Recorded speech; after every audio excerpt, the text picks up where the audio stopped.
A typical moderate liberal constitutional monarchist thought. Mencius Moldbug. July 7, 2007. Unqualified Reservations. Narrated by Skeptical Waves. A typical moderate liberal constitutional monarchist thought. Punditry is certainly tiresome, which is why I try to avoid it. But this idea of Hegel as a moderate liberal is so astounding that it really can't go unchallenged.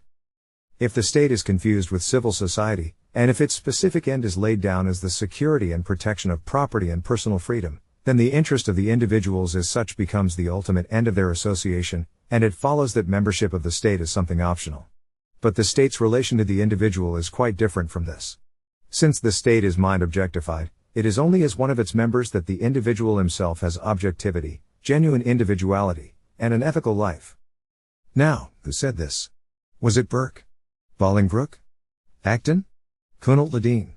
Or anyone else that a reasonable person might associate with the phrase moderately liberal constitutional monarchist? Monarchist it may be, constitutional it may be, liberal perhaps if only in the 2007 sense of the word, but moderate?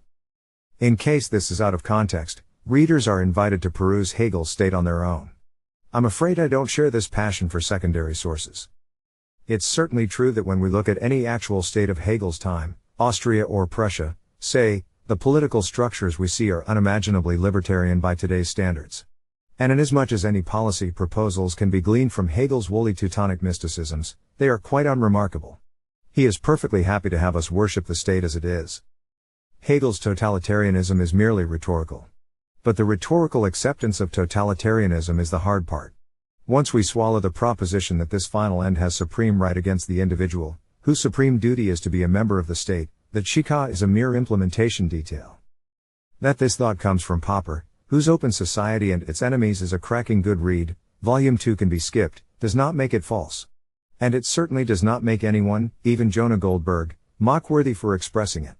Goldberg is out of his intellectual depth in any debate with the likes of Larison, but that does not relieve the latter of the obligation to play fair, quite the contrary, in fact.